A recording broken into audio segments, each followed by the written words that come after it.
तो दोस्तों स्वागत है आप सबका हमारे इस नए चैलेंज में जिसका नाम है GT 650 चैलेंज और आज है डे 10। तो डे 10 में मैंने यहाँ पर दोनों ट्रेड पंच कर दिया है, मतलब मैंने इस XRP में भी एक ट्रेड कर लिया और एक अभी इथेरियम में चल रहा है। तो मैंने यहाँ पर दोनों ट्रेड कर लिया है जो अपना रूल है। तो चलिए देखते हैं कि क्या हुआ है उस ट्रेड में। और हम लोग थोड़ा सा लेट ही आए तो मैंने यहाँ पर ट्रेंड भी आइडेंटिफाई कर लिया है कि अब ट्रेंड में ही जाएगा, लेकिन देखते हैं क्या होता है। यहाँ से एक ट्रेंड लाइन आ रहा है, ये 5 मिनट का ट्रेंड लाइन है जिस पर मार्केट आकर सपोर्ट ले रहा है।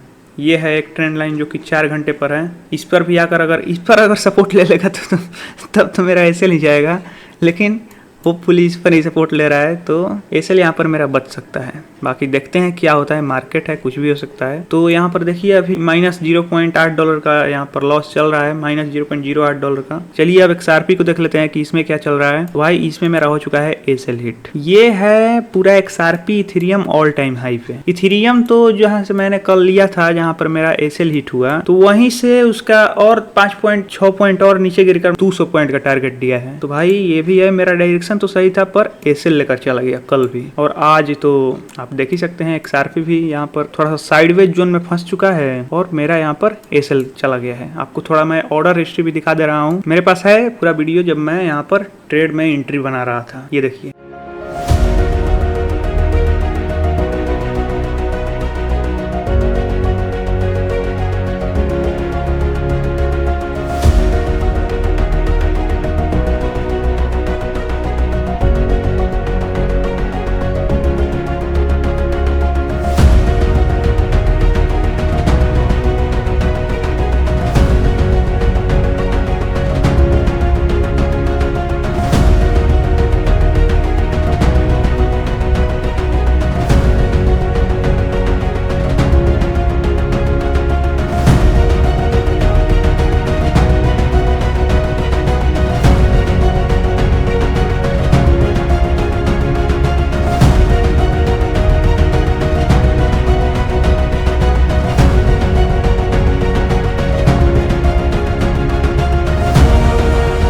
ये इथेरियम आज का है 12.5 में बाई किया। कल दोनों मेरा ऐसे हिट हुआ, XRP में इतना गया और इथेरियम में इतना गया। तो मैं डेली 2 ही ट्रेड करता हूँ जैसा कि मैंने रूल बना रखा है और उसको मैं फॉलो भी कर रहा हूँ।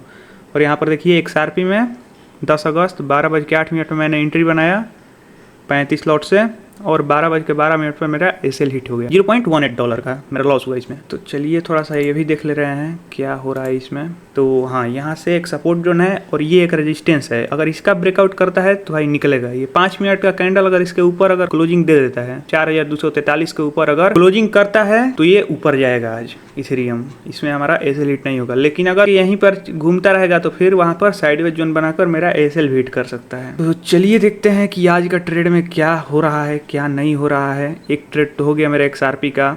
अभी थोड़ा सा हम लोग बात कर लेते हैं अपना गूगल सीट का। जैसा कि आपने कल का वीडियो देखा होगा तो उसमें मैंने एक गूगल सीट बनाया था। उस वीडियो के पहले ही मैंने एक गूगल सीट बना रखा था।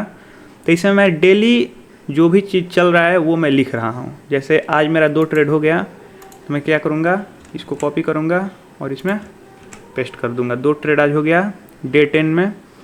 एक में मेरा एसएल हिट हुआ है, तो एसएल हिट मेरा कितने पॉइंट का हुआ है देख लेते हैं, $0.18 का। तो यहाँ पर लिख ले रहा हूँ। एक में अगर प्रॉफिट भी होगा, लेकिन एक में तो एसएल आया है ना, तो उसको तो लिखना ही पड़ेगा। तो यहाँ पर मैं कर दे रहा हूँ इसको कॉपी और इसको यहाँ पर पेस्ट करूँगा और इससे यहाँ पर 18 कर दूँगा। हो गया मेरा आज का एसएल। एक XRP में जो एसएल आया है वो मैंने लिख रखा है।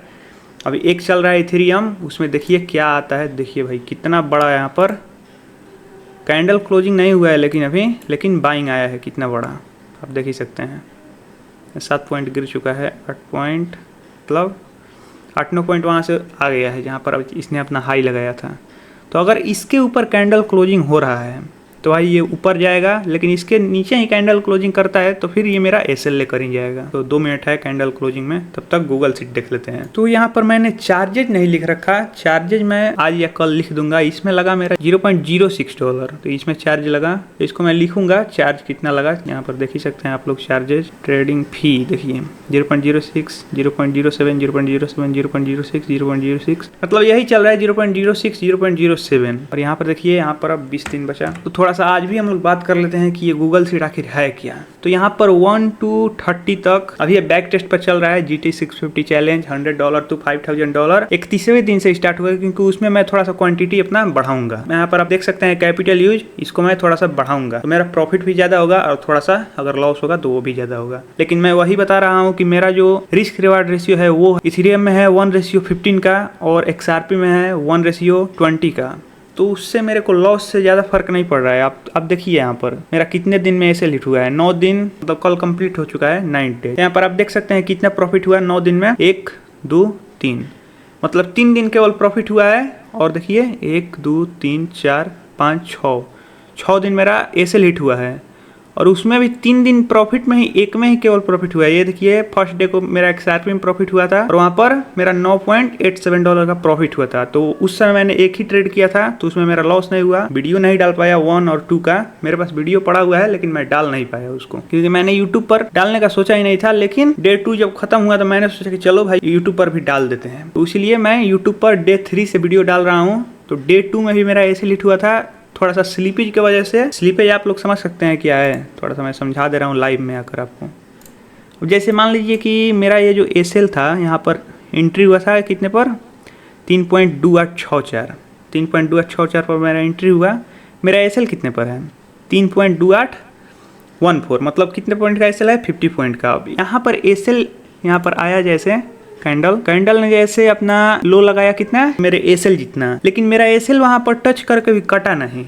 अब वो नीचे आ गया एकदम गिरते गिरते यहाँ पर, तो क्या होगा, मेरा लॉस ज़्यादा हो जाएगा। तो यही है स्लीपेज। तो यहाँ पर मेरा स्लीपेज की वजह से $3 का लॉस हुआ है। नहीं तो और भी आप देख सकते हैं दोनों दिन यहाँ पर एसएल हिट हुआ है, ये देखिए 2 ट्रेड में। और मेरा कितने का लॉस हुआ है, $0.58 का। लेकिन उसमें 3 ट्रेड में $3.06 का लॉस हो गया। कैपिटल भी ज़्यादा था वो मैं मानता हूँ, लेकिन स्लीपेज की वजह से ही उसमें $1.5 से ज़्यादा का लॉस हुआ है। नहीं तो यहाँ पर $1.5 का एसएल हिट होता। तो डे 3 पे मैं वीडियो डाल रहा हूँ। डे 3 में मेरा दोनों में एसएल हिट हुआ था, इसमें मेरा इतना लॉस हुआ। डे 4 में मेरा प्रॉफिट आया था इथेरियम में, जो कि टारगेट था 150 पॉइंट का। जैसा कि आपको मैंने बता रखा है कि 1:15 का मैं टारगेट लेकर चलता हूं, तो वहां पर टारगेट मेरा हिट हो गया था, तो $4.5 का यहाँ पर प्रॉफिट हुआ। लेकिन XRP में लॉस हो गया था, XRP में इतने का लॉस हुआ था। फिर आया डे 5 में भी दोनों में ऐसे हिट हुआ। डे 6 में भी दोनों में ऐसे हिट हुआ। डे 5 को मैंने एक ही ट्रेड किया था, इसलिए आप यहाँ पर एसएल भी कम देख सकते हैं, क्योंकि मेरा XRP में ट्रेड छूट गया था। और अगर वो मेरा ट्रेड पकड़ा जाता तो भाई उसमें मेरा टारगेट हिट होता, इसलिए मैंने यहाँ पर एक ट्रेड लिख रखा है इथेरियम में एसएल हिट हुआ था। फिर आया डे 7 में मेरा एसएल हिट हुआ इतने का। फिर आया डे 8, प्रॉफिट हुआ XRP में 1000 पॉइंट, $3.5 इसमें आया। लेकिन इथेरियम में लॉस हुआ, तो यहाँ पर $0.31 का लॉस यहाँ पर दिख रहा है आपको। 9 तारीख को क्या हुआ था, दोनों में मेरा एसएल हिट हो गया, $0.52 का एसएल आप देख सकते हैं। तो आपको यहाँ पर क्या देखकर थोड़ा सा अलग लगा कि भाई 3 केवल प्रॉफिट हुआ है, इतने दिन से लॉस में है। तो आप देख सकते हैं कि प्रॉफिट जब हो रहा है तो कितना बड़ा हो रहा है और लॉस जब हो रहा है तो कितना छोटा हो रहा है। 0.50 से 0.60 के बीच में मेरा एसएल रहता है, आप मिला सकते हैं। 0.60 यहाँ पर गया भी नहीं है एक बार भी, दोनों में भी जबकि एसएल हिट हुआ है। क्योंकि मैं रूल के हिसाब से चलता हूँ, जो मैंने रूल बना रखा है उस रूल को मैं फॉलो करता हूँ, इसलिए मेरा इतने का लॉस नहीं हुआ। अगर मेरा इसमें टारगेट आ जाता है, देखिए ये इसके ऊपर तो क्लोजिंग दिया है, लेकिन वहाँ से थोड़ा सा सेलिंग आ रहा है, कोई बात नहीं, यहाँ पर ऊपर जा सकता है अब मार्केट। आप देख सकते हैं कि मेरा टारगेट कितने का है। मेरा एसएल मेरा लग चुका है 10 पॉइंट का। मेरा 4236 पे एंट्री है, 4236.25 पे आप देख सकते हैं। 4236.25 का ये ब्लू कलर वाला लाइन आप देखिए, इतने पर एंट्री है। तो 4226.25 पर मेरा एसएल भी है 10 पॉइंट का। जैसा कि मैंने रूल बना रखा है, तो रूल को तो फॉलो मेरे को ही करना पड़ेगा। अगर मैं रूल ब्रेक करूँगा तो कभी 2 ट्रेड करूँगा, कभी 3 ट्रेड करूँगा, इसमें क्या होगा, अगर लॉस भी आएगा तो वो बड़ा आएगा। इसीलिए मैंने यही रूल बनाया कि केवल 2 ही ट्रेड करूंगा मैं डेली। अगर एक बार मैं ट्रेड ले लिया, उसके बाद उसमें क्या हो रहा है उससे मेरे को कुछ फर्क नहीं पड़ता। तो इसलिए यहाँ पर आप देख सकते हैं कितना मेरा प्रिसाइज एकदम लॉस हो रहा है, कितना एकदम एक्यूरेट लॉस हो रहा है। और जो प्रॉफिट हो रहा है वो भी आप देख सकते हैं कितना ह्यूज प्रॉफिट हो रहा है इस कैपिटल के बेसिस पर। $3 ऐसे ज़्यादा नहीं है, लेकिन इस कैपिटल के बेसिस पर कितना मेरा एसएल और टारगेट में डिफरेंस आप यहाँ पर मिला सकते हैं, एकदम आपको दिख रहा होगा। तो मैं आपको बता रहा था कि ये 30 दिन तक बैक टेस्टिंग चलेगा। तो 30 दिन में मेरा कितना ट्रेड हुआ, 60 ट्रेड। 3 ट्रेड यहाँ पर हुआ है और एक ट्रेड इसमें जोड़ दे तो यहाँ पर 2 ट्रेड हो गया, यहाँ पर भी 2 ट्रेड, तो अभी तक बराबर ही चल रहा है। तो यहाँ पर 60 ट्रेड हो जाएगा। क्योंकि इसके बाद तो मेरा रूल फॉलो एकदम होगा। जो नहीं मिला, जो जिसमें मैं एंट्री नहीं कर पाया, उसी समय मेरा यहाँ पर 1 लिखा आएगा कि 1 ट्रेड मेरे को। और जिस दिन मेरा सेटअप ही नहीं बना उस दिन तो 0 भी आ सकता है, क्योंकि भाई दोनों में ही सेटअप नहीं बना तो 0 आएगा, और किसी में 1 में मिला तो 1 आएगा। लेकिन मैं 2 को टारगेट लेकर चलता हूँ कि मेरे को 2 ट्रेड करना ही करना है। नहीं मिलेगा तो मेरा ऐसा नहीं है कि कहीं भी ट्रेड कर लूंगा। देखिए नहीं मिला मेरे को तो मैं ट्रेड ही नहीं किया उसमें, क्योंकि मैंने ब्रैकेट ऑर्डर लगा रखा था, मेरा वहीं पर स्ट्रेटजी बना तो मैं वहीं पर ट्रेड करूंगा। अब मैंने यहाँ पर पूरा लिख दिया है कि कितना का मेरा लॉस होगा, कितने का मेरा टारगेट आएगा, तो मैं प्रॉफिटेबल निकल जाऊंगा। मैंने आपको बता भी दिया पूरा, तो आप मिला सकते हैं कि भाई कितना मेरा पीसफुल, कितना मेरा अलग टाइप का एक स्ट्रेटजी है। इसमें मेरा 55 VSL हिट होता है और 5 केवल टारगेट आ जाएगा तो मैं प्रॉफिटेबल हूँ। आपके पास भी ऐसा कोई स्ट्रेटजी है तो आप कमेंट करिएगा। तो अब तो ये मेरे को लग रहा है कि 12:42 हो रहा है और ये ओवरनाइट ही जा सकता है। इसको मैं थोड़ा सा 150 पॉइंट का कर दूँ, जो मेरा पहले वाला था, क्योंकि वो जब दिखता है तो लगता है कि हाँ भाई मैं कुछ कर रहा हूँ, मेरे पास कुछ बड़ा टारगेट है। तो आप पॉइंट कैप्चर करने पर बिलीव करिए, आपका लॉन्ग टर्म में बहुत ही इससे हेल्प होगा। तो यही है भाई आज का वीडियो डे 10 का। तो डे 10 में मेरा एक एसएल हिट हो चुका है और डे 11 में मेरा पता चलेगा कि इसमें क्या हुआ, एसएल हिट हुआ या फिर टारगेट आया। तो चलिए मिलते हैं हम आपसे डे 11 में। तब तक के लिए जय श्री राम, और हाँ चैनल को भी सब्सक्राइब कर लीजिएगा।